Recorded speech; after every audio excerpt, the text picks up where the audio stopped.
L'objet vraiment de ce webinaire que je veux vous présenter aujourd'hui, c'est de vous apporter quelque chose d'assez différent de ce que l'on peut voir habituellement. C'est en quoi notre nom en fait contient notre chemin de vie. Alors je vais détailler un petit peu plus précisément dans quelques instants. Juste avant, je voudrais juste me présenter. Un certain nombre d'entre vous me connaissent, d'autres pas. Donc j'en profite. Donc moi je suis Jean-Christophe. J'ai un parcours peut-être atypique, peut-être pas, mais peu importe. Moi, j'ai commencé en fait à travailler dans l'industrie en tant qu'ingénieur. Puis après, j'ai petit à petit, avec les hasards de la vie, enfin qui n'en sont finalement pas, j'ai bifurqué vers d'autres horizons qui sont les thérapies alternatives et complémentaires, avec la médecine chinoise, la spiritualité, le qigong, la méditation. Et en fait, de tout ça, j'ai découvert qu'on avait une autre approche que l'approche classique, qui est basée sur le mental qui est finalement très enfermant, puisqu'il est basé sur tous nos systèmes de croyances. Et au détour de ces formations que j'ai pu faire, je me suis rendu compte que ce qui est extrêmement intéressant, c'est d'aller chercher et se chercher finalement au plus profond de nous-mêmes, à travers nos ressentis, à travers nos émotions, à travers nos pensées, à travers notre intuition. Et en fait, la réelle zone de confort, elle est réellement là. Puisqu'en fait, même les plus grands spécialistes comme Jung vont le dire, que l'inconscient, l'âme, en fait, sont directement reliés au corps, sont directement reliés au ressenti du corps, à nos pensées, à nos émotions, et puis finalement avec notre intuition. Et le véritable pilote, c'est bien l'inconscient, c'est véritablement l'âme, et non pas le mental ou le conscient. Ils ne sont que le copilote. Donc basé là-dessus, on se rend compte que toute situation que l'on vit génère en nous un certain nombre de stimulations, de réponses à travers notre corps, que ce soit des sensations plus ou moins agréables. On a tous vécu la boule au ventre, la gorge nouée, par exemple, ou à l'inverse, des émotions qui sont extrêmement joyeuses, extrêmement importantes, des pensées qui tout de suite stimulent la créativité, qui font déborder vraiment d'enthousiasme. Et en fait, tout ça sont des signes du chemin qui est intéressant à suivre. On va pas aller chercher à se tirer dans le pied, on va plutôt aller vers une direction qui soit portante, qui soit épanouissante. Donc on va chercher plutôt le confort, les situations agréables, plutôt que les situations qui sont plutôt des traquenards et où on va trébucher. Et donc j'en ai décidé d'en faire un accompagnement qui est vraiment un accompagnement au quotidien, que ce soit dans sa vie professionnelle, que ce soit dans sa vie personnelle, de faire un accompagnement qui soit vraiment basé là-dessus, sur je perçois la vie, je perçois le monde extérieur à travers mon regard intérieur. Et je cherche vraiment à faire en sorte qu'en tout instant, bah, je sois dans cet aspect d'épanouissement, dans cet aspect agréable, plutôt que d'être dans cet aspect d'inconfort. On est souvent dans l'inconfort parce que la société nous dit que. On est souvent dans une situation d'inconfort parce que il est bien que. Mais finalement, est-ce que c'est réellement bien pour nous? Ben, probablement pas, puisqu'on est dans une situation d'inconfort. Donc c'est vraiment basé là-dessus que je développe mon activité vraiment d'accompagnement pour chercher à faire en sorte qu'on soit non plus dans un job qui soit à l'extrême alimentaire, mais qui soit vraiment un job passion. C'est-à-dire qu'on a envie de se lever tous les jours, on y va, et à chaque fois c'est super intéressant, c'est super motivant, c'est super, voilà, tout simplement. Et donc dans cette dynamique-là, ce que je souhaite proposer à travers cette approche, c'est vraiment cet aspect de ton nom détient ton chemin de vie, puisqu'en fait, quelle que soit la culture que l'on regarde, on va voir que l'âme décide de s'incarner dans une famille bien particulière. C'est l'âme qui choisit dans quelle famille elle va, parce qu'elle va vouloir faire travailler des choses bien spécifiques aux membres de la famille, et nous faire travailler, nous, en tant qu'incarnés, aussi des choses bien spécifiques avec ces personnes-là. Ça, c'est le premier point. Le deuxième point, c'est que notre âme choisit également comment elle va s'appeler, en termes de prénom. Il y a une multitude d'exemples, et j'en ai discuté justement avec des sages-femmes qui m'ont confirmé ça, c'est que il y a eu des changements, des revirements de prénoms au dernier moment, des couples qui, en fait, à la naissance, décident d'appeler leur enfant totalement différemment des prénoms qu'ils avaient choisis. Parce que d'un seul coup, ils entendent dans le couloir une personne qui interpelle une autre, et puis paf, ça fait tilt, et puis ils changent tout. Donc c'est signe en fait que notre âme, elle décide de s'appeler d'une certaine façon en termes de prénom, d'une certaine façon en termes de nom, puisqu'elle choisit sa famille. Et tout ça en fait, mis bout à bout, fait que l'on a un nom qui nous est propre et qui en fait amène une vibration bien particulière qui nous caractérise nous. Et à partir de là, ce que j'aimerais vraiment vous présenter, c'est une approche que j'ai trouvée dans un livre qui s'appelle Soul Plan, Reconnect with Your True Life Purpose de Blue Marsden. Et voilà, ça sera mieux, voilà. Et dans cet ouvrage-là, en fait, cette personne a vraiment cherché à décoder le nom complet et il l'a fait sous forme de numérologie. Et il s'est basé sur un alphabet qui est l'alphabet hébraïque. Alors pourquoi l'alphabet hébraïque? Puisqu'en fait, dans le monde, on a deux alphabets qui restent encore des alphabets originels en termes de vibration, qui sont l'alphabet hébraïque et l'alphabet sanskrit. Et dans l'alphabet hébraïque, il y a 22 lettres. Et donc, il y a en fait, derrière, il y a 22 archétypes. Sur chaque lettre, en fait, il a décrit un archétype basé sur d'autres ouvrages. Donc ça, c'est vraiment entièrement documenté. Et ces 22 archétypes donnent vraiment en fait une information sur notre personnalité. Donc ça veut dire que, basé là-dessus, lorsque l'on va décoder notre nom, donc on va prendre le nom complet, on va le transformer sous une forme numérique, on va définir à partir de là 6 caractéristiques. Ces 6 caractéristiques, elles sont sur 2 plans. Il y a un plan physique matériel et un plan spirituel. Dans chacun de ces plans-là, on a les challenges que l'on doit dépasser. Pour cela, on a à disposition un certain nombre de talents et qui nous permettent d'atteindre un certain nombre de buts ou d'objectifs. Et ça, sur les 2 plans. Donc ça veut dire que vraiment, on a une compréhension de qu'est-ce que je dois dépasser, mais surtout, pour les dépasser, qu'est-ce que j'ai comme talent à ma disposition, quel outil j'ai finalement. Parce que finalement, j'arrive outillé, et c'est là où c'est intéressant, c'est-à-dire que libre à moi maintenant de les appliquer, de le mettre en application, de l'utiliser, de façon à dépasser les challenges sur lesquels je bute continuellement, et qui m'empêchent de m'épanouir et d'atteindre les objectifs pour lesquels je suis venu en fait dans cette vie-là.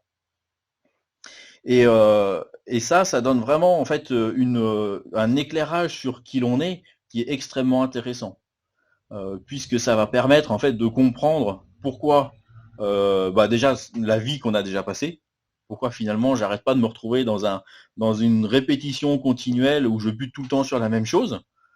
Oui, parce que peut-être tout simplement en fait c'est un challenge que j'ai dépassé, mais j'ai pas pris conscience que j'avais tel talent à ma disposition. Ou j'ai pas pris tout simplement conscience que c'est un challenge à dépasser. Donc après, ça oblige aussi d'être dans une mentalité non pas de victimisation, mais vraiment dans une mentalité d'être 100% responsable de ma vie. Et ça, c'est extrêmement important. C'est-à-dire que tout ce qui nous arrive, on en est 100% responsable. Que ce soit les choses positives, tout comme les choses négatives. Je tombe malade, en fait, ce n'est que la conséquence de tout ce que j'ai accumulé jusqu'à maintenant. Ça n'arrive pas comme ça, c'est pas de chance, c'est le destin. Non, en fait, c'est tout simplement notre âme qui va nous dire, oh, là, je t'ai donné quelques signaux, t'as toujours rien compris, donc il y a un moment, je vais monter un petit peu crescendo la dose. Et en fait, ça a vraiment pour but de nous interpeller et de nous dire, ok, là, il faut que je prenne un virage dans ma vie, il faut que je reconsidère les choses. Et notamment les cas de cancer, c'est réellement ça. Le cas de cancer, c'est à un moment donné, c'est stopper net en disant, oh, là maintenant, il faut vraiment que tu reconsidères les choses, revois ta vie et change de tes priorités. Et c'est pour ça qu'on voit des cas de guérison assez spectaculaires et voire miraculeuses, où des personnes en 15 jours guérissent totalement alors qu'elles étaient en phase terminale. Parce qu'il y a un moment donné, ce lâcher prise, cette reprise de conscience, qui fait que, voilà, on se réoriente sur la lignée qui est la nôtre. Donc, quelque part, si on connaît ce chemin, ce pourquoi on est venu s'incarner, en fait, on va simplifier la vie. On va avoir quelque part un certain mode d'emploi de notre vie sur le plan physique matériel, mais également sur le plan spirituel. Alors le plan spirituel, pour moi, la spiritualité, c'est avant tout la reconnexion à soi. Ça n'a pas de caractère religieux, ça n'a pas de caractère autre de ce type-là, c'est avant tout la reconnexion à soi, et cette capacité à s'écouter, à observer, à prendre en miroir les événements qui m'arrivent, puisque la perception du monde extérieur que j'en ai, et se fait toujours à travers mon filtre de ma propre histoire. Donc voilà en quelques mots déjà cette approche de cette méthode. Alors je vais pas la détailler plus que ça parce que ça serait pas forcément intéressant de vous dire que telle lettre ça fait tant, ça fait tant et ainsi de suite et puis on fait comme ça. Ce qui est plus intéressant, c'est finalement de l'illustrer. Donc j'ai pris l'exemple d'une personnalité dont on entend assez parler en ce moment de l'actualité, qui est notre ami Elon Musk.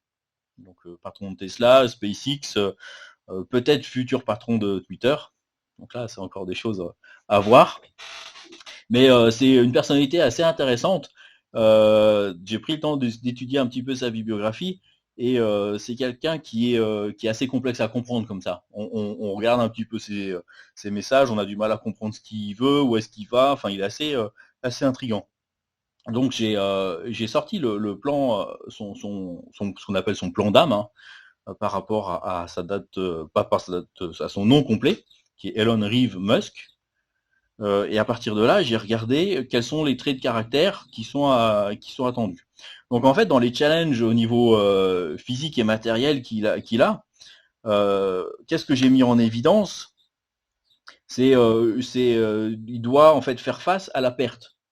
Alors, on va se dire oui, alors ce brave homme, il est quand même fini milliardaire. Mais ce brave homme, quand on regarde son histoire, c'est il est issu d'une famille assez riche d'Afrique du Sud. Et à un moment donné, pour ses études, il a décidé en fait d'émigrer au Canada, de prendre la nationalité canadienne de par sa mère. Et à ce moment-là, en fait, son père lui a coupé les vivres. Donc, il s'est retrouvé avec zéro. Il a bossé des boulots et autres. Il a fait des jeux, des logiciels et autres qu'il a vendus. Il a vendu d'ailleurs son premier jeu pour 500 $. En fait, il a construit totalement sa fortune. Donc, il a dû faire face à ça quand même. Après, quand on regarde un petit peu tous les traits caractéristiques des challenges qu'il a dépassés, c'est quand même quelqu'un qui a été diagnostiqué syndrome d'Asperger. Donc une capacité relationnelle qui est difficile. Et quand on voit les buts qu'il a à atteindre au niveau physique, c'est l'adaptabilité en société. Et on voit que là-dessus, il n'est pas encore tout à fait au point, puisque quand on voit sa relation et ses communications, c'est quand même assez surprenant. Donc il a encore quelque part des choses à dépasser. Alors il a effectivement beaucoup de talent. C'est quelqu'un qui est dans les talents qui sont tracés, on voit intelligence élevée, qui a une logique, enfin un esprit logique et analytique, qui est un réel euh, entrepreneur et qui a la capacité à assimiler les concepts. Alors pour la petite histoire, il lisait 2 livres par jour dans tout thème, et ça à l'âge de 6 ans. Donc effectivement, il a vraiment cette capacité d'assimiler les concepts. Il a encore des choses à travailler sur cet aspect physique, mais malgré tout, on voit qu'il arrive quand même bien à s'en sortir. Après, si on regarde sur l'aspect spirituel, les challenges à laquelle il a à faire face, c'est d'être orienté au niveau objectif et dans dans le fait d'accomplir ce qu'il fait.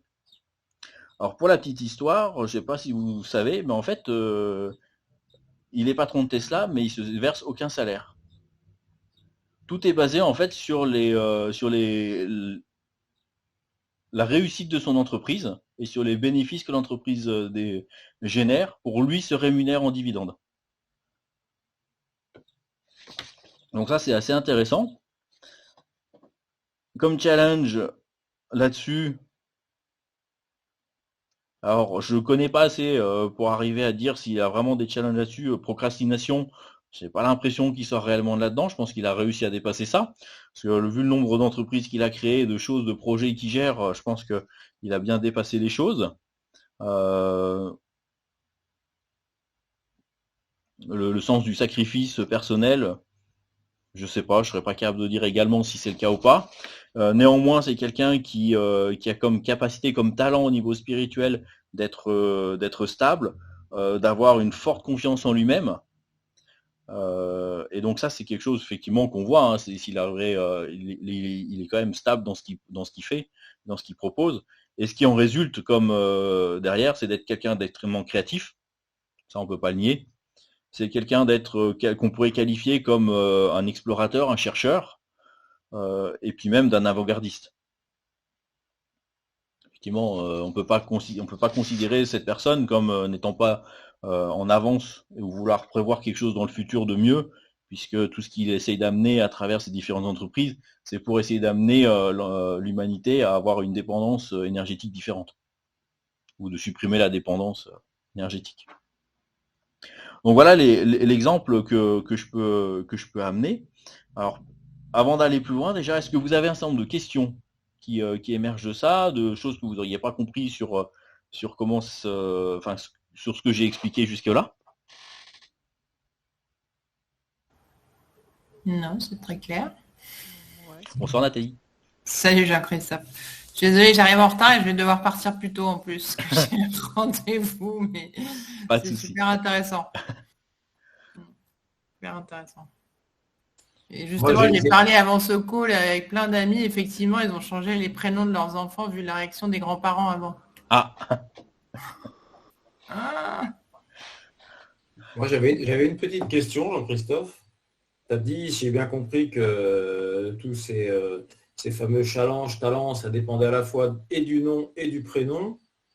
Et qu'est-ce qui est lié à un nom de famille et qu'est-ce qui est lié à un prénom? Parce qu'il y a peut-être des choses qui... Est-ce que c'est l'association des deux qui fait le résultat ou est-ce qu'il y a des choses qui sont liées au nom de famille et d'autres qui sont liées au prénom? non, Parce en fait, qu'on ça va vraiment être a tous dans sa l'association. famille des exemples de gens qui ne sont pas du tout comme soi-même et qui portent exactement le même nom. Donc, j'essaie juste de comprendre le... Il va vraiment y avoir l'association de la globalité. Mais alors après, tu considères tous les prénoms aussi. C'est-à-dire que tu as le premier prénom, le deuxième, le troisième, et ainsi de suite, et le Ok, nom de famille. Par contre, derrière, par exemple, tu te maries, tu changes de nom, cette vibration d'origine, elle va garder, parce que ça, c'est cette vibration de naissance que tu as. Par contre, tu vas amener une couche supplémentaire ou une teinture différente qui va amener deux, trois petits changements. Donc peut-être des challenges qui vont apparaître que tu n'avais pas initialement. C'est-à-dire que ce qui te paraissait évident à un moment donné, ben, d'un seul coup, tu dis bah, pourquoi je suis confronté maintenant à ce type de problématique alors que je ne l'étais pas jusqu'à maintenant. ok. Et après, de toute façon, ce qui se passe, ce qui fait que les comportements peuvent être différents, c'est l'histoire personnelle. C'est-à-dire que là, c'est la vibration qui est donnée vraiment au moment de la naissance, qui te dit, voilà, j'ai tel challenge en termes de personnalité, en termes de qui je suis, j'ai tel talent, j'ai tel objectif sur les deux plans, mais derrière, c'est toute ton histoire qui va faire que bah, j'ai peut-être pas su utiliser mes talents dès le début, donc j'ai été confronté au challenge, tout comme j'ai réussi naturellement à mettre en évidence mes talents, et les challenges, j'ai jamais eu à y faire face finalement. C'est ce qui peut faire que deux personnes qui ont le même nom, en apparence, ont deux histoires très différentes. Ok. D'autres questions?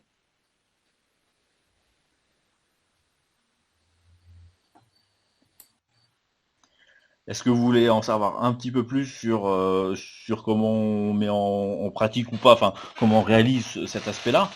euh, c'est vraiment un aspect numérologique, c'est-à-dire que chaque lettre va avoir un chiffre qui va être associé.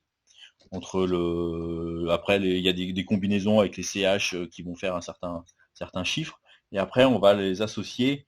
Alors, pour la petite histoire, c'est ce qu'on appelle la Merkaba, donc qui est le véhicule énergétique du corps. Et on va l'utiliser dessus. C'est ni plus ni moins que la croix de David, hein, mis à plat.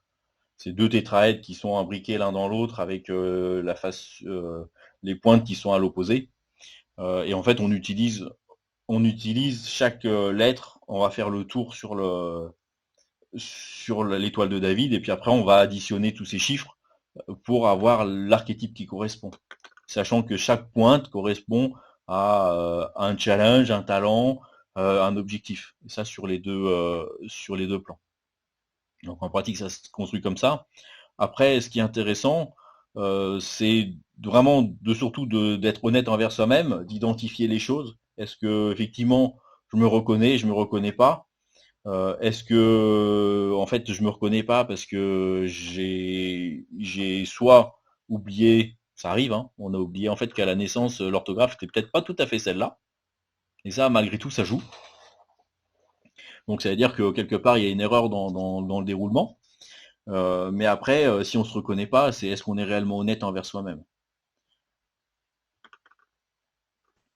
Et des gens qui changent de prénom, qui choisissent un autre prénom par rapport à leur prénom principal. Ah bah alors là justement, bah, j'ai une personne justement qui en fait s'appelle Muriel et tout le monde l'appelle Véronique, mais elle a décidé de s'appeler Véronique sur tous ses papiers, c'est écrit Muriel. Mais en fait, il faut vraiment faire l'analyse sur le nom de naissance. Et après, en fait, on va faire la même analyse, mais avec ce prénom modifié. Mm. Et en fait, on vient rajouter une teinture finalement un peu différente qui va modifier un petit peu les choses. Et des fois, en fait, enfin, c'est rarement anodin de changer de prénom. En fait, on se rend compte que ça simplifie un peu les choses, ça amène plus de fluidité dans la vie. Ouais. Mais tout comme les surnoms que l'on a, c'est-à-dire qu'on peut même pousser l'analyse en disant, bah, on m'appelle tout le temps, au lieu de Jean-Christophe, on m'appelle JC, et ben en fait, je pourrais faire l'analyse avec JC au lieu de Jean-Christophe. Ouais. Et ça change pas la vibration de départ, mais ça amène une teinture, une petite tempérance, on va dire, sur chacun des aspects. Est-ce qu'une mission de vie peut changer si on change de prénom comme ça? Alors la mission, elle va pas changer, mais elle va être un petit peu modifiée, un petit peu, comment dire, on va lui rajouter une teinture. Parce que la mission de vie, en fait, elle va rester la même puisque ton âme, elle a décidé de s'incarner en s'appelant de Eliane, comme toi, par exemple, et c'est tout. Après, si tu changes un prénom, si tu changes ta mission de vie, en fait, elle va évoluer un tout petit peu. Tu lui rajoutes une teinture, tu vas lui rajouter des difficultés, éventuellement, ou à l'inverse, tu vas faciliter les choses.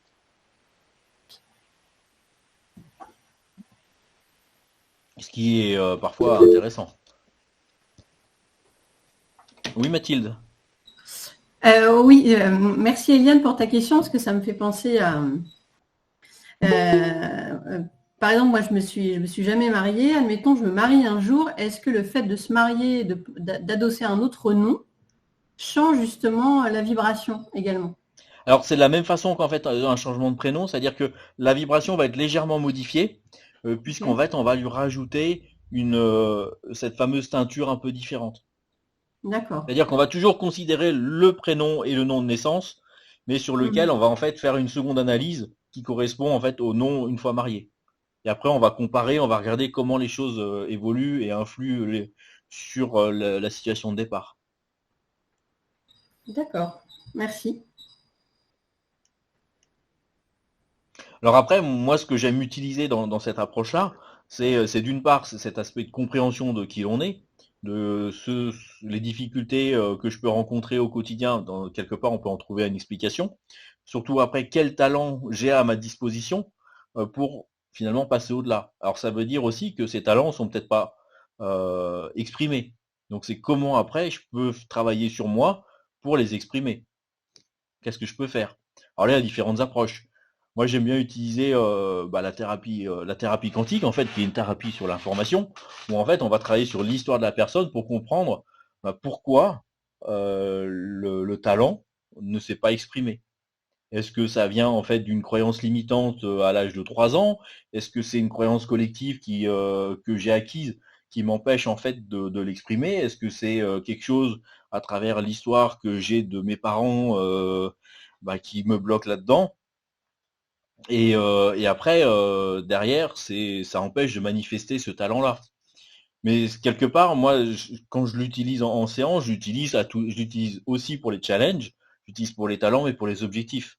Parce qu'en fait, ce qui peut se passer, c'est qu'on peut avoir cet aspect de talent qui s'exprime pas, parce qu'on a un blocage de par notre propre histoire.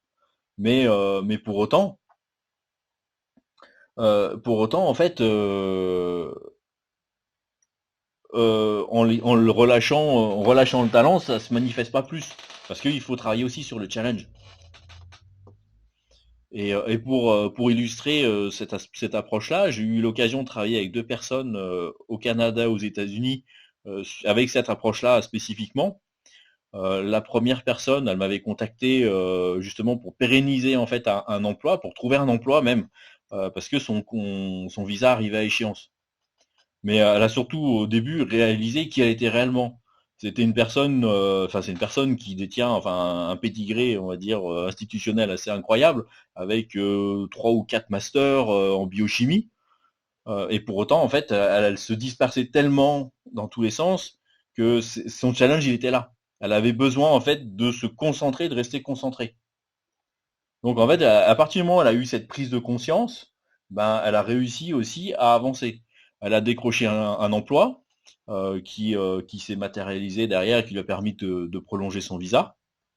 Et sur une seconde session, elle m'a demandé d'intervenir pour que cet emploi se pérennise sur un contrat à durée indéterminée et qu'elle puisse être prise dans une formation qui pourrait l'amener dans cette continuité de recentraliser et d'amener une certaine cohérence dans son parcours par rapport à tout ce qu'elle avait pu faire avant.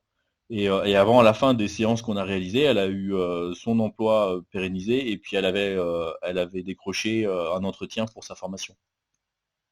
Et pour l'autre personne, c'était un petit peu différent. C'était une personne qui, pareil, extrêmement brillante avec un doctorat, qui avait travaillé chez Intel dans les semi-conducteurs et puis qui était dans un emploi qui lui correspondait absolument pas et qui cherchait vraiment en fait à retrouver quelque chose qui corresponde à son niveau et son épanouissement.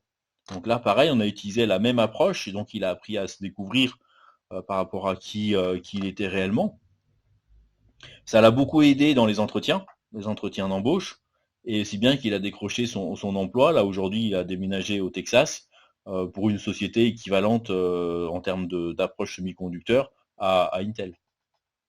Donc après, on a vraiment beaucoup de possibilités d'emploi une fois qu'on a compris en fait qui l'on est.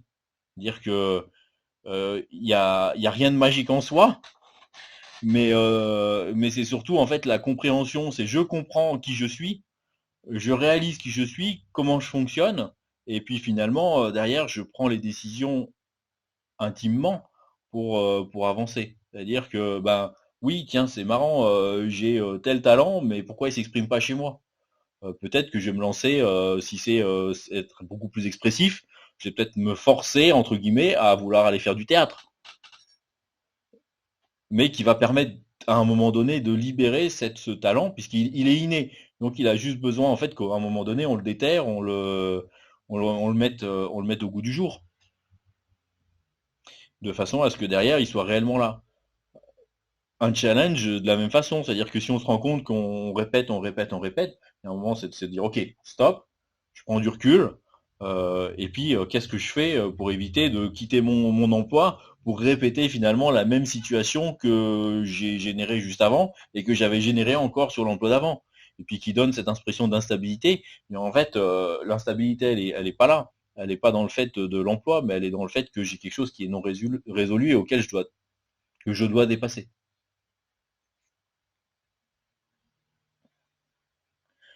Est-ce que vous avez également là-dessus des interventions des questions, des témoignages peut-être aussi, parce que vous avez peut-être vécu aussi des choses vous-même qui vous ont interpellé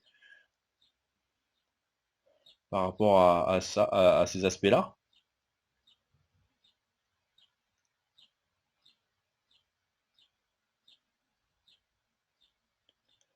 Non, rien de particulier?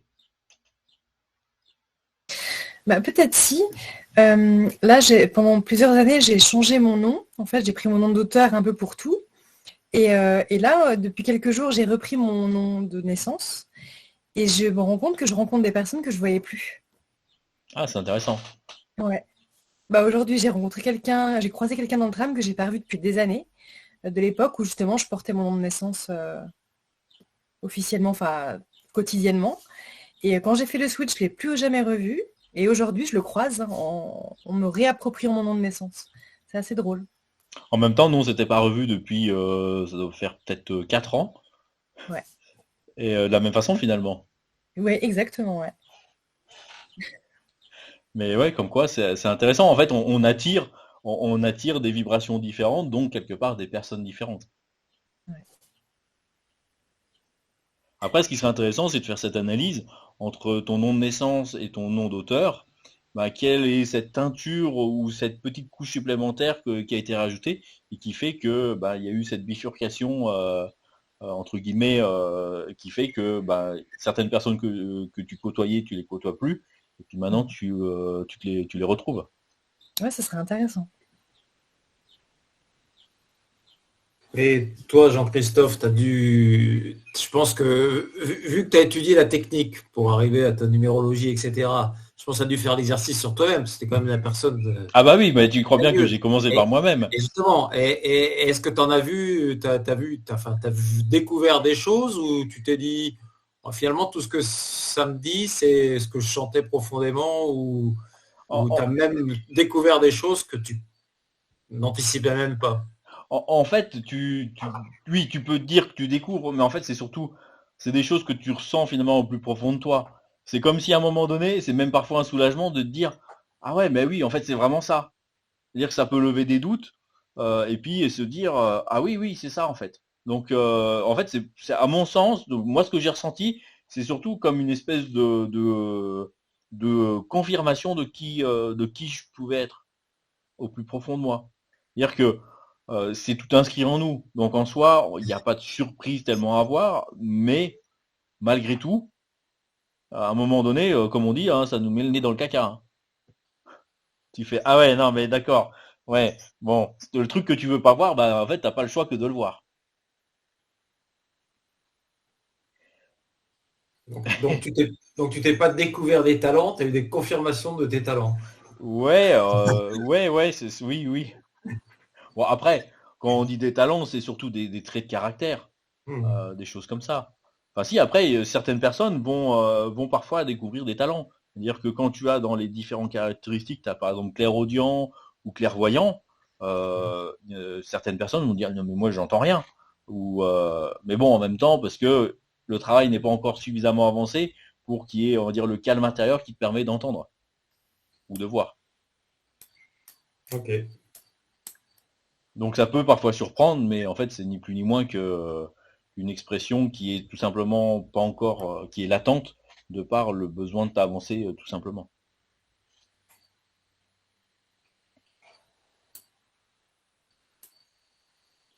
Est-ce que ça indique l'objectif final de notre incarnation présente? Alors oui, là j'ai pas présenté, mais effectivement il y a la destinée de l'âme, c'est-à-dire qu'il y a une espèce de synthèse qui te dit quels sont les attributs potentiels que tu as, les challenges que ton âme a à faire avec un message, mais pour autant j'aurais tendance à dire que c'est surtout toi qui vas la mettre en œuvre. Ouais. Parce que c'est ni plus ni moins qu'une synthèse de tout le reste. Donc à partir du moment où tu comprends le reste, tu fais cette analyse vraiment interne et intime envers toi-même et honnête. Quelque part, ce pourquoi tu es là, ça s'exprime naturellement. Ouais, ça devient fluide. Ouais. Ok. Puis ce qui est important, c'est le moment présent finalement.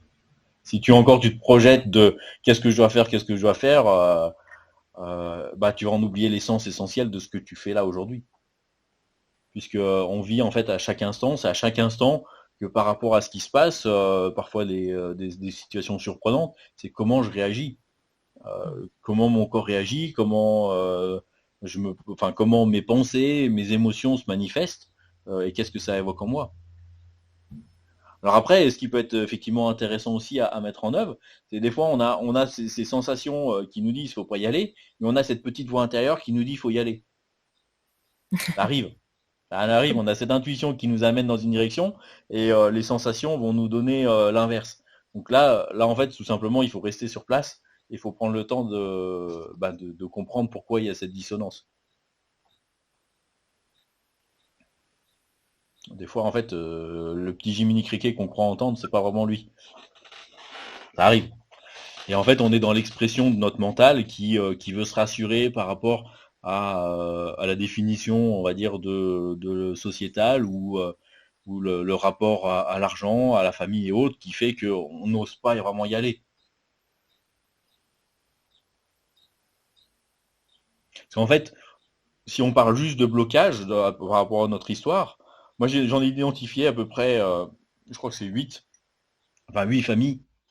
On a des blocages en fait qui viennent de deux aspects, de trois familles ou de trois directions différentes. On a ce qui vient de notre âme, on a de ce qui vient de nos parents, parce qu'en fait on est ni plus ni moins qu'un être de chair avec une âme qui vient s'incarner dedans. Cet ado de chair, en fait, il est issu de 2 cellules, donc ces cellules, elles sont chargées d'histoire, et c'est l'histoire de nos parents, qui sont eux-mêmes chargés de l'histoire de leurs propres parents, ainsi de suite. C'est ce qu'on appelle justement l'histoire familiale, générationnelle, et avec tous les secrets de famille, ben ça vient nous impacter, malgré tout. Notre âme, elle s'incarne dans ce corps-là, mais en même temps, a priori, elle s'incarne dans 8 autres corps ou 7 autres corps différents, en même temps. Donc ça, c'est ce qu'on appelle des vies parallèles. Mais elle s'est aussi incarnée peut-être des millions ou des milliards de fois avant.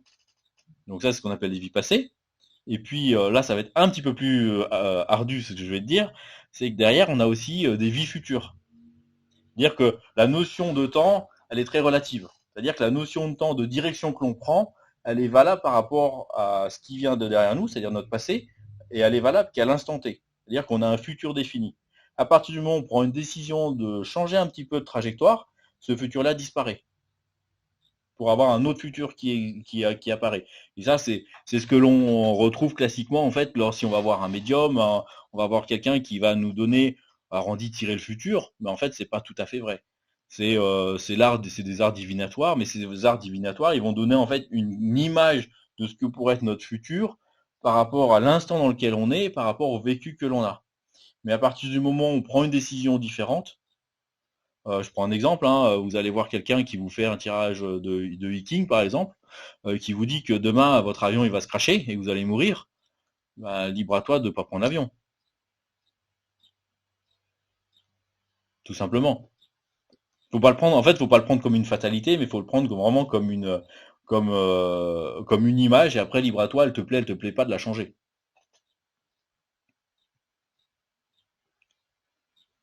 D'où ça vient le nombre d'incarnations dans les vies parallèles en même temps là?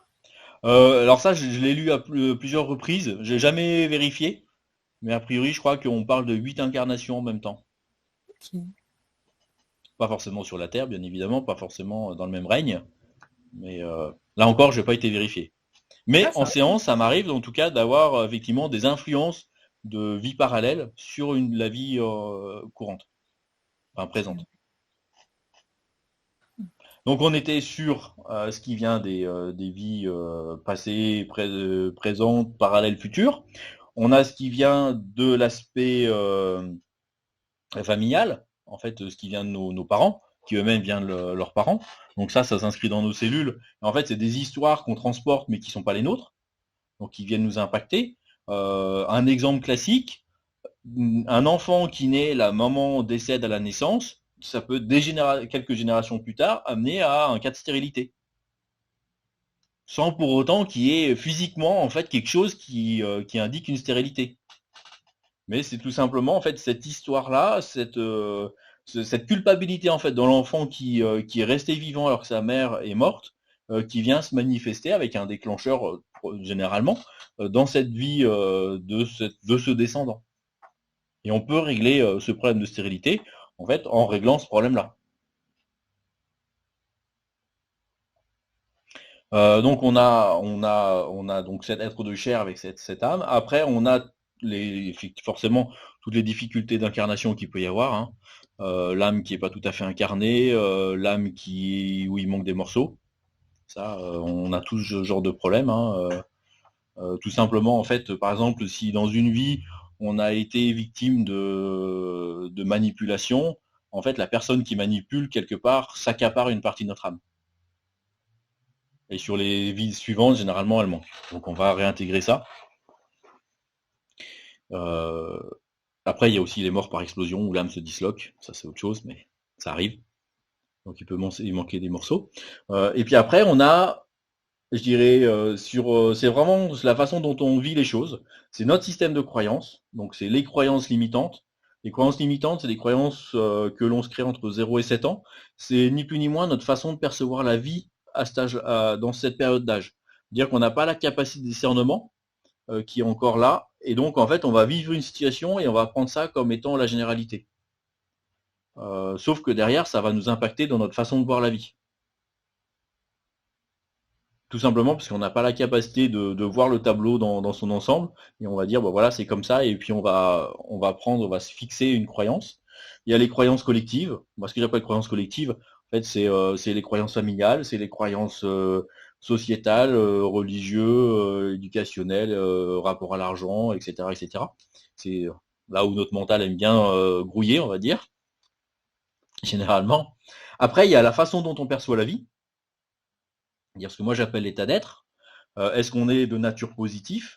Est-ce qu'on est de nature négative? C'est-à-dire on voit toujours le mal partout, ou à l'inverse, est-ce qu'on voit toujours le bien partout? De la même façon, là, il y a encore des gradations là-dedans. C'est-à-dire que quelqu'un qui va dire, mais moi je suis extrêmement positif, je crois vraiment, sauf que par rapport à maintenant, je veux pas ça, je veux pas ça, je veux pas ça, je veux pas ça, je veux pas ça.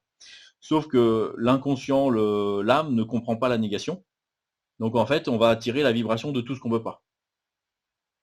Donc c'est pour ça que la vie se déroule pas vraiment tout à fait comme on veut. Puis après on dit ah saloperie, ça marche pas, ça va pas, je comprends pas, on s'est encore moqué de moi. Mais non, en fait, on a attiré tout ce qu'on voulait pas de par cette négation. Donc ce qu'il faut faire, c'est apprendre vraiment à bannir le ne pas, chose qui est extrêmement difficile, parce qu'on est éduqué avec le ne pas à tout va, et plutôt de représenter, visualiser, manifester l'expression positive. Et ça, c'est extrêmement intéressant, parce qu'à partir du moment où on arrive à visualiser dans le moment présent la situation que l'on veut, comme étant atteinte, en fait, on va l'attirer. Alors l'exemple le plus simple, c'est je cherche une place pour me garer. J'arrive, je demande un tout petit peu avant d'arriver, bien évidemment, à avoir une place sur tel parking. Et ben généralement, on arrive, on en a une. Alors moi, j'ai fait l'expérience pour vous. Je suis arrivé dans le village à côté, je cherchais une place bien précise, un endroit bien précis dans un rond-point.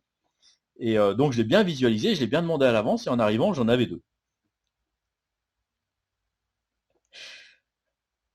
Mais ça marche pour tout en fait. C'est-à-dire qu'il y a un moment donné, il faut aussi manifester ce que l'on veut. C'est qu'est-ce que je veux, qu'est-ce que je veux atteindre dans ma vie, qu'est-ce que je souhaite faire, comment je souhaite le visualiser, l'avoir, autre que tout ce que je veux pas. Mais et ça, forcément, après, ça c'est ce qu'on appelle la loi d'attraction. Ben, on attire toutes ces situations. Alors bien évidemment, ça ne veut pas dire que ça va nous tomber tout cuit. Il faut à un moment donné, il faut passer à l'action. C'est-à-dire que j'aurais pu visualiser cette fameuse place, mais si j'avais pas bougé pour y aller, j'aurais jamais eu. Donc il y a un moment donné, il faut aussi passer à l'action. Et il y a le huitième, ce que moi j'appelle le 8e blocage, c'est les processus de changement. Les processus de changement, ça s'apparente beaucoup au processus de deuil. Alors il y a Kubler-Ross qui a écrit pas mal d'ouvrages dessus, qui donne 7 étapes par rapport au deuil ou au changement. Mais on se rend compte qu'en fait, il y a dans un certain nombre de situations où on reste bloqué dans ce processus de changement sur une étape et on va jamais au-delà. C'est-à-dire que le processus de changement, on va passer par le choc, le déni, la tristesse, la résignation, l'acceptation et puis la reconstruction. Et des fois, on reste bloqué dans le choc, on reste bloqué dans la tristesse. Et alors on continue, on pense qu'on a passé la situation, mais en fin de compte, ça vient en fait nous desservir sur une problématique qui apparaît après. Donc après, qu'est-ce qu'on va faire? On va explorer en fait notre histoire à travers ces différents aspects pour lever les blocages qui sont manifestés et qui empêchent un talent de se manifester, un challenge d'être dépassé ou un objectif d'être atteint, tout simplement, alors qu'on a dépassé les challenges et manifesté les talents. Et c'est l'approche que j'ai utilisée notamment avec les 2 personnes dont j'ai parlé avant, pour amener à cet accomplissement. Mais cela ne marche qu'à partir du moment où on est volontaire pour le faire. C'est-à-dire qu'il faut que je décide de changer, je décide d'avancer, je décide que je veux quelque chose de meilleur. Si j'arrive, je m'allonge sur le canapé ou sur la table en disant sauvez-moi, et je remets le trousseau de clés sur la table de la personne qui est en face, ça ne marchera pas beaucoup en fait. C'est-à-dire que si on prend sur le domaine de la santé, un médecin aussi brillant qu'il puisse être, si vous lui demandez de vous sauver et que vous ne voulez rien faire, il ne pourra rien faire, concrètement.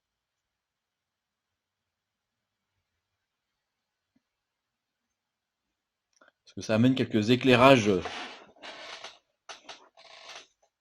Thierry, je te sens perplexe. Non, j'écoute, je réfléchis, mais non, c'était pas perplexe. Je me tiens à la tête, c'est tout. T'intègres. J'intègre, voilà. Pauline, quelque chose à dire à Estelle, pareil?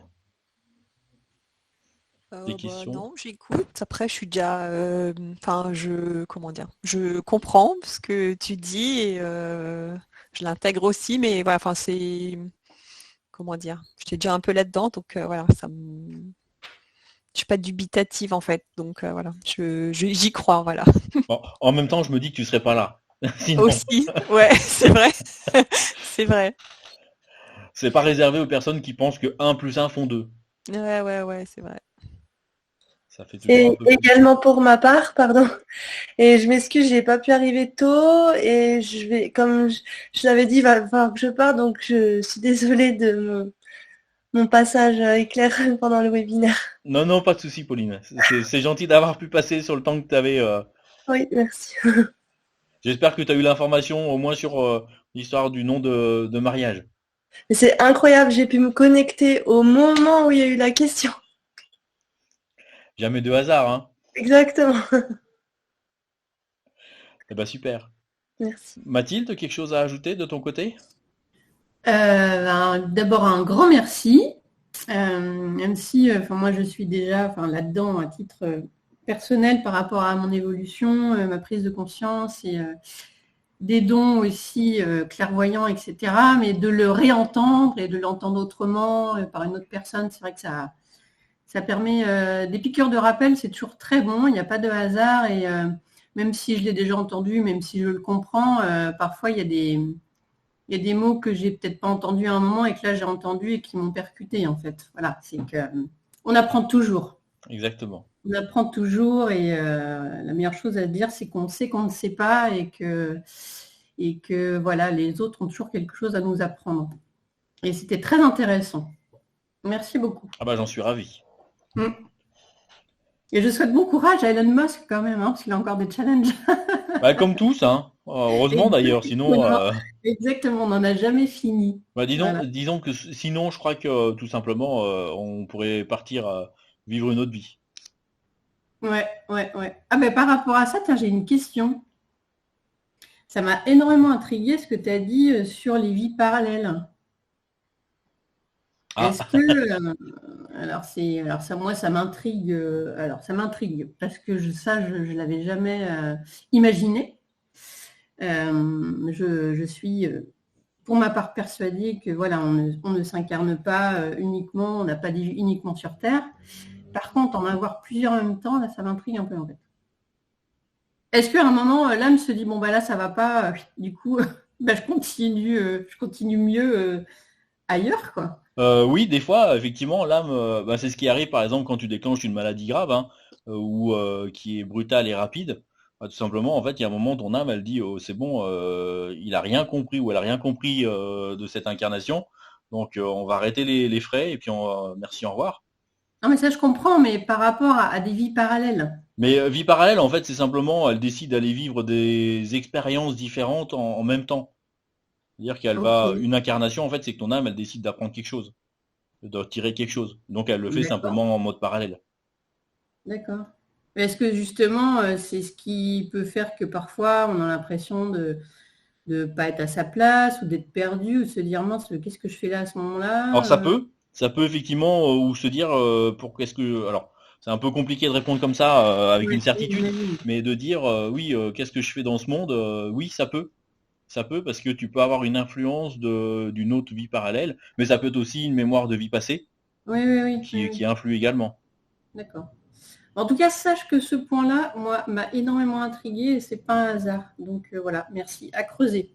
Alors moi c'est assez récent, hein, Je ne veux pas sur mon monopoliser. petit diagramme que j'utilise habituellement, j'avais mis que vie passée et récemment j'ai rajouté vie passée, vie parallèle et vie future. Ça m'est arrivé comme ça assez récemment. Ok. Et bizarrement c'est tombé, enfin c'est ressorti assez fréquemment depuis. Ok. Bon, je vais laisser cheminer tout ça. Mm. Merci en tout cas pour tes réponses. Eh Merci ben, avec grand beaucoup. plaisir. Merci à Merci. toi. Du coup, j'avais juste une question sur ce que tu viens de dire, sur l'âme qui, elle en a marre, voilà, tu pars, tu meurs. De ce que moi j'avais lu aussi, ou de ma petite connaissance, c'était souvent tu viens, tu as ton chemin de vie un peu tracé, et que tu viens pour une raison, donc que tu dois, si tu as un problème à résoudre dans cette vie-là, voilà, et si tu n'arrives pas à le résoudre, et ben ton âme, tu vas recommencer, et Oui, recommencer, et oui, recommencer, jusqu'à ce que tu aies compris, entre guillemets, la leçon. Euh, c'est ça ou... exactement. En fait, Ouais. ton âme, quand elle vient s'incarner, elle signe ce qu'on appelle un contrat d'âme, où elle définit même exactement jusqu'à quel âge tu vas vivre. Alors ça, par contre, on n'y a pas accès. Fort heureusement, peut-être. Mais par contre, si dans cette vie-là, tu décides de pas du tout prendre le chemin qu'elle aurait souhaité, elle peut, à un moment donné, décider de dire, OK, on arrête les frais, et puis on va revenir une autre fois. Mais effectivement, c'est-à-dire que si tu comprends pas, même si tu vas au bout de ta vie, mais que tu n'as pas compris, il y a de grandes chances que tu reviennes et que tu refasses un tour. Mais complètement. Mais l'incarnation, c'est quelque chose assez compliqué en soi, hein. Le tout, c'est de bien comprendre qu'on est vraiment maître de notre vie. C'est nous qui la dirigeons. Et après, c'est vraiment de se relier à soi de façon à choisir toujours ces moments ou ces choix qui soient positifs, qui soient agréables, et non pas à vouloir aller trébucher, ne pas vouloir aller se mettre dans les embûches. Parce que forcément, en fait, notre GPS interne, il est là.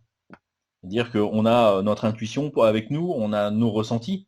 On a tous vécu cette fameuse boule au ventre, cette fameuse gorge serrée, ou alors à se mettre trébucher quand on prend une direction. On l'a tous. Donc ça, c'est quelque chose qui est important de ramener dans son quotidien. Mais c'est également important de se reconnecter avec ses émotions. C'est comment je réagis à telle situation. Alors, dans l'instant, c'est toujours parfois un peu difficile parce qu'on est pris dans l'événement et on a tendance à réagir. Mais quand on a un choix à prendre, par contre, c'est beaucoup plus simple parce qu'on peut prendre le temps de se poser et puis s'imaginer dans les deux, par exemple, si on a deux possibilités, dans l'une, comment je réagis, comment je me sens, dans l'autre, de la même façon. Après, en fait, généralement, il y a trois choix possibles. On a celui qui est désagréable, qui fait que on va l'éviter, enfin, sauf si on a envie vraiment d'expérimenter des choses qui sont pas forcément très agréables. On a celle qui est extrêmement positive, et puis on a une intermédiaire qui fait que c'est ni plus ni moins. Et celle-là, elle est parfois intéressante parce qu'on ne trouve pas la solution qui est extrêmement épanouissante. Donc ça nous donne du temps. On sait que c'est ni pire ni mieux que la situation présente, mais ça nous donne le temps de demander à avoir cette opportunité qui apparaisse. Donc celle-là, elle est malgré tout intéressante à considérer. On a malheureusement pas toujours ces deux choix extrêmement duaux qui se manifestent.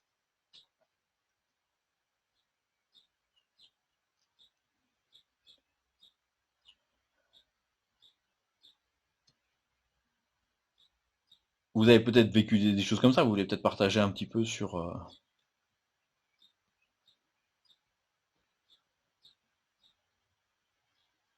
Je suis sûr que vous avez vécu des expériences où votre mental vous a dit d'aller dans les embûches, alors que votre corps vous disait d'aller de l'autre côté. Moi j'en ai vécu plein, hein. Puis ça m'arrive encore, je pense, encore aujourd'hui, hein, malgré tout.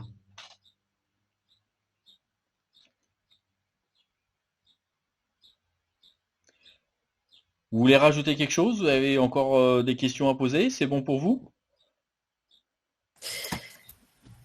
Moi, j'ai une question par rapport aux incarnations présentes en parallèle. Ça me titille aussi, ça. Est-ce qu'on peut avoir des incarnations en parallèle, mais quantiquement il y a 2000 ans, en même temps que maintenant?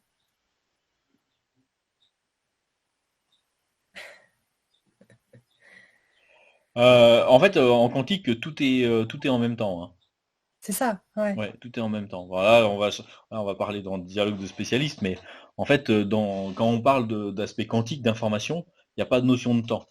Donc, la vie passée, enfin ce qu'on appelle une vie passée, c'est pas une vie passée.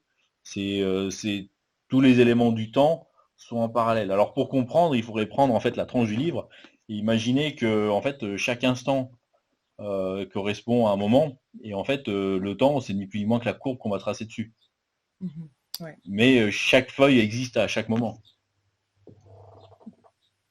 Oui, Thierry? Et où est-ce qu'on peut trouver des informations sur ces 7 ou 8 incarnations présentes en parallèle?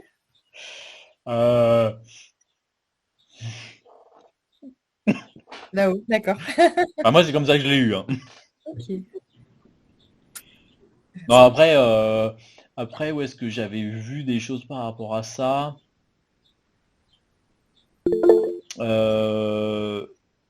Peut-être chez Yann Lipnik, mais je suis pas sûr. Peut-être. D'accord. Je vais regarder. Oui, Mathilde. Merci. Ouais, alors encore merci Eliane, parce que du coup, par rapport à ce que tu viens de dire et par rapport à ma question précédente, je suis en train de me dire, en effet, j'avais un peu oublié qu'il n'y a pas de notion de temps, du tout même. Et du coup, le fait par rapport à ce que tu évoquais sur des vies parallèles, est-ce qu'à un moment, en fonction de là où on est dans notre incarnation, elle peut être récente comme très ancienne, donc quand on est une très ancienne âme, par exemple, est-ce qu'à un moment, quand on s'incarne, justement, est-ce que l'âme qui s'incarne sur Terre, parce que sur Terre, voilà, à ce moment-là, c'était juste pour son évolution, est-ce qu'elle ne souhaite pas, en même temps, réparer tout ce qu'elle n'a pas réussi à faire dans des vies parallèles, justement? Parce que comme il n'y a pas de notion de temps, est-ce qu'elle ne cède pas à un moment sur Terre des vies parallèles, des énergies, en fait, qu'elle a vécues ailleurs, pour réaliser ce qu'elle doit réaliser? Sans se dire, tiens, je vis des vies parallèles. Mais comme il n'y a pas, si on oublie justement cette notion de temps, est-ce que comme tout est énergie et comme l'âme garde tout ce qu'elle a à garder, est-ce que c'est pas ça en fait? Oui, tout à fait. En fait, ton âme peut très bien décider dans ses 8 incarnations en parallèle de revivre des choses qu'elle n'a pas réussi à vivre dans une autre vie, hein. Bien sûr. Et du coup, de réparer un peu en effet domino quelque part. Ouais. Alors moi j'aime bien je sais pas si vous connaissez le symbole qui s'appelle une alone. Une alone, c'est le symbole. Alors pour les scientifiques, c'est la courbe d'amortissement d'un pendule. Mais en fait, c'est cette notion d'ascension. On parle souvent d'ascension, mais au début des incarnations, en fait, on va aller explorer des extrêmes. Pour savoir, en fait, le juste milieu, et à un moment donné, il faut trouver 2 extrémités. Et après, notre âme, elle va aller d'un côté et puis après de l'autre. Elle va dire, ok, j'ai à peu près défini. Donc, il faudrait que je m'améliore. Donc, elle va se rapprocher sur la fois d'après, elle va s'améliorer là-dessus. Puis ainsi de suite, ainsi de suite, ainsi de suite, jusqu'à arriver en fait à quelque chose. Alors, ça sort d'écran, hop, ça va arriver quelque chose qui est aligné. Et en fait, on n'a plus besoin de se réincarner, par exemple, sur Terre. Ouais, d'accord. Et symbole-là, alors c'est toujours assez compliqué d'aller parler justement de cet aspect quantique et du fait qu'il n'y ait pas de notion de temps. Si on est quand même dans un monde physique où il y a le temps. Donc ça rend tout de suite le discours un petit peu plus complexe et un peu plus fouillis, enfin, entre guillemets. Pour notre esprit. Ouais, c'est ça, ouais. Ouais, c'est très, très intéressant et on pourra en parler pendant des heures, je pense. C'est ça. Merci. Est-ce que c'est bon pour tout le monde? Ouais, merci beaucoup. Avec grand plaisir, merci à vous. Merci beaucoup Jean-Christophe. C'est un réel plaisir que d'avoir pu partager avec vous. Je suis ravi que ça vous ait apporté quelque chose. Après, si ça vous intéresse, on peut bien évidemment travailler ensemble sur votre propre thème à vous, savoir justement qu'est-ce qui est intéressant, quel est votre chemin de vie derrière qui est donné par votre nom de naissance. Si vous êtes marié, quelle est cette teinture qui se rajoute dessus. Et puis, s'il y a des problématiques qui émergent derrière sur lesquelles avancer. Après, on peut aussi mettre en place ces aspects pour le débloquer et amener de la fluidité dans ce que vous êtes venu faire. Très bien. Et en tout cas, un grand merci pour votre participation, pour vos questions aussi. On est parti bien plus loin que ce que j'imaginais, notamment avec l'âme. Mais c'est super, j'adore. Merci beaucoup. Et puis, prenez le temps de vous reconnecter à vous-même. Ouais, exactement. Ouais. Merci beaucoup. Merci à vous. Passez une très belle soirée.